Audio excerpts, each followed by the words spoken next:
Olá, estamos tratando do assunto partes e procuradores e esse vídeo vai falar sobre a gratuidade de justiça. Falamos outrora que o serviço de prestação de serviços jurídicos, o serviço de prestação da justiça, não é gratuito, via de regra. É um serviço remunerado que requer custos, emolumentos, diversas despesas para remunerar os mais diferentes sujeitos que estarão ali presentes no processo, colaborando para o deslinde da questão.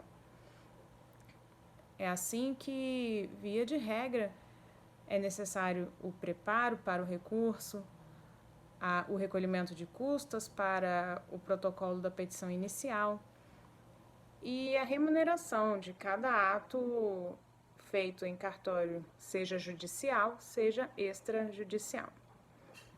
Entretanto, a ausência da condição de remuneração por parte de algum sujeito não pode acarretar no seu afastamento do Poder Judiciário, não pode acarretar no impedimento de que esse sujeito tenha acesso à justiça.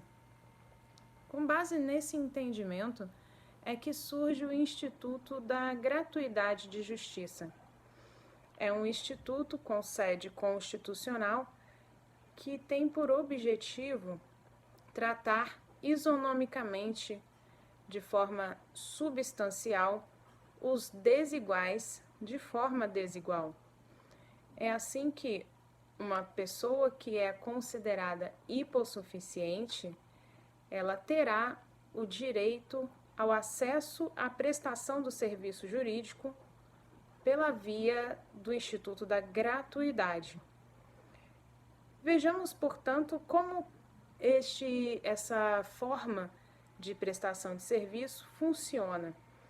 Primeiramente, se você é um prestador, um operador do direito, se você é, por outro lado, uma parte, como estudamos aqui nesse tema, partes e procuradores, você tem que ter a ideia de que o primeiro ato postulatório deverá abrir ali um tópico no procedimento para fundamentar esse pedido de gratuidade de justiça. E os fundamentos no ordenamento jurídico são os seguintes, que devem ser destacados. Primeiramente, o artigo 5º, inciso 74 da Constituição da República, que prevê ali a gratuidade da justiça em determinados setores, em determinados aspectos a serem considerados. O artigo 1º da Lei 1060 de 1950, que é a lei aí que regulamenta esse direito constitucionalmente previsto. Você deve fazer remissão também à Lei 7.115 de 1983, que trata aí de uma presunção de veracidade desta alegação de hipossuficiência. É uma presunção iuris tantum, que irá se diferenciar da presunção iuri et de iure. É uma presunção relativa de que a parte que assim alega está falando a verdade, portanto, a princípio não serão exigidas provas de suas alegações. Como é uma presunção iuris tantum, admite prova em contrário, sendo que a parte que não concordar com essa alegação de hipossuficiência poderá impugnar tal alegação e exigir sim que essa pessoa física apresente provas. Esse fundamento está previsto na Lei 7.115 de 1983. E por fim, o próprio Código de Processo Civil também embasa esse fundamento a partir do artigo 98 e seguintes, onde poderemos identificar o regramento da gratuidade de justiça. Sendo assim, a petição que solicita o direito à gratuidade de justiça, fará remissão a esses dispositivos legais e constitucionais. Artigo 5º, inciso 74 da Constituição, artigo 1º da Lei 1060 de 1950, a Lei 7.115 de 1983 e, por fim, os artigos 98 e seguintes do Código de Processo Civil, sendo esta a fundamentação legal e constitucional do Instituto da Gratuidade de Justiça. Bem, como funciona esse benefício? É preciso que os senhores saibam que a abrangência da gratuidade não envolve todos os tipos de despesa. A abrangência dessa gratuidade envolve, a princípio, as seguintes relações. Segundo o artigo 98, parágrafo 1º do Código de Processo Civil, estarão isentas de pagamento as seguintes verbas: as taxas, as custas, os selos, as publicações, os honorários, os cálculos, o depósito recursal e os emolumentos. Em outras oportunidades, podemos explicar um pouco das noções de cada uma dessas verbas. Os emolumentos são aquelas remunerações dos serventuários. O depósito recursal, já há entendimento no sentido de que a sua exigência como quesito para o recurso também é questionável. Os cálculos dos contadores, principalmente na fase de liquidação, também seriam remunerados. E as outras despesas dos serviços que serão efetuados ao longo dessa relação processual. A princípio, essas questões estarão abrangidas pela gratuidade, de modo que a parte requerente não irá efetuar o pagamento. Agora, esse dispositivo legal levanta algumas questões em face da lacuna efetuada e identificada pelo legislador. Não há aqui a inclusão das cauções, sejam elas cauções fidejussórias, cauções reais, não há aí uma expressa menção a elas. Resta a dúvida: o pedido, uma vez deferido o pedido de gratuidade de justiça, as cauções estarão abrangidas? Bem, senhores, é uma questão não pacífica, mas que há princípios para que seja resolvido o entendimento casuístico que será determinado no processo.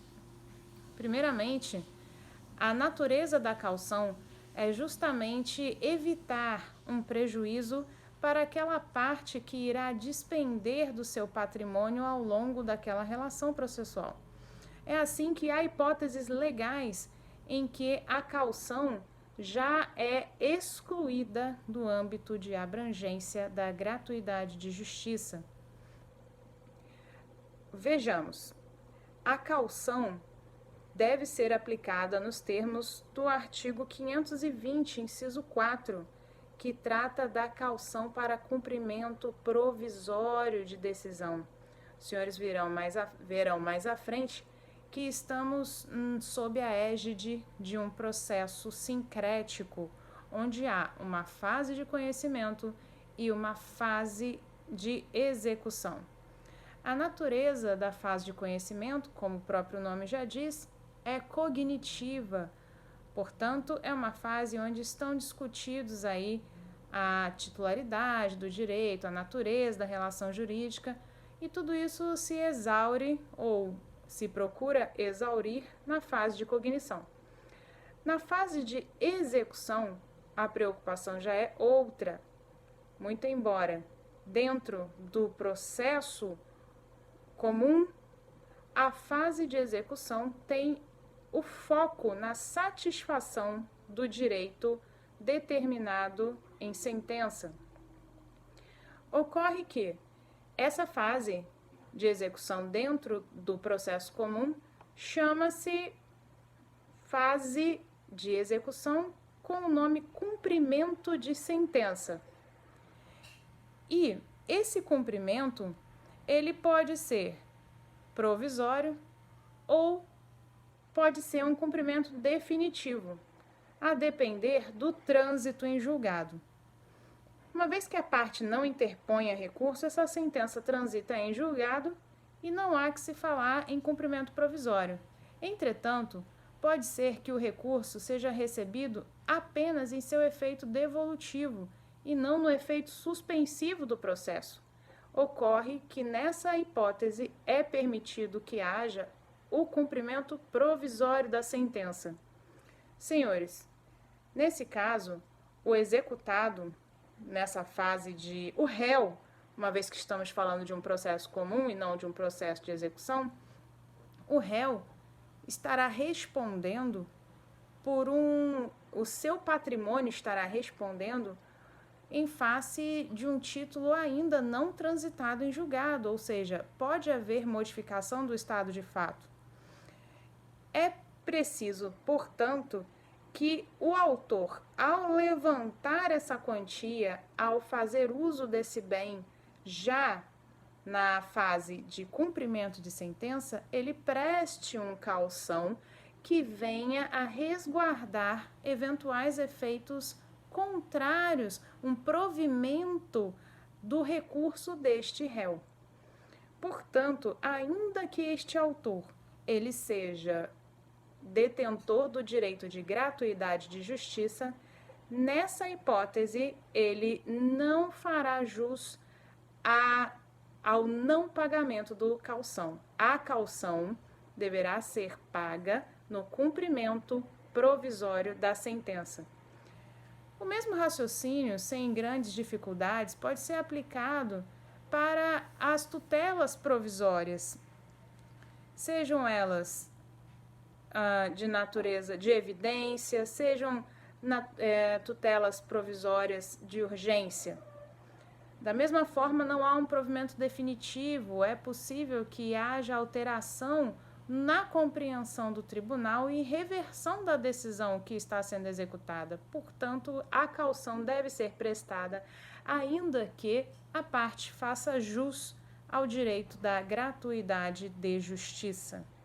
Esses aspectos são relevantes e é importante que os senhores tenham em mente para compreender o Instituto da Gratuidade de Justiça.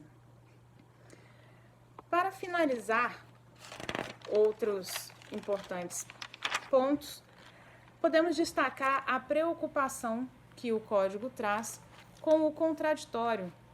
Como afirmamos outrora, a presunção de hipossuficiência da pessoa física é iuris tantum, ou seja, passível de contestação, impugnação, para ser mais objetivo no caso.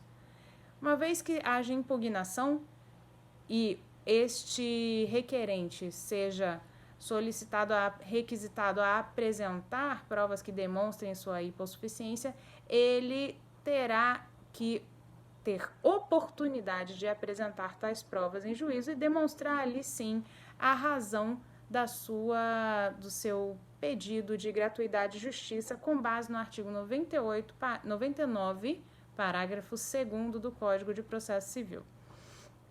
E um último aspecto também, sempre na ponderação da tensão entre o direito do acesso à justiça e a segurança jurídica de uma eventual concessão provisória, ocorre no entendimento colocado pelo enunciado 385 do Fórum Permanente de Processualistas Civis. Segundo tal entendimento, ainda que o juiz entenda pelo indeferimento do pedido da gratuidade de justiça, se houver alguma solicitação de liminar de um pedido de tutela provisória, sendo baseada na urgência, o juiz não pode se eximir de fazer o julgamento, de prestar o serviço jurídico destas questões mais urgentes, ainda que não haja a definição quanto à gratuidade de justiça. Então, esses eram os principais aspectos a serem ressaltados nesta aula no tema gratuidade de justiça, que trata sobre as partes e os procuradores.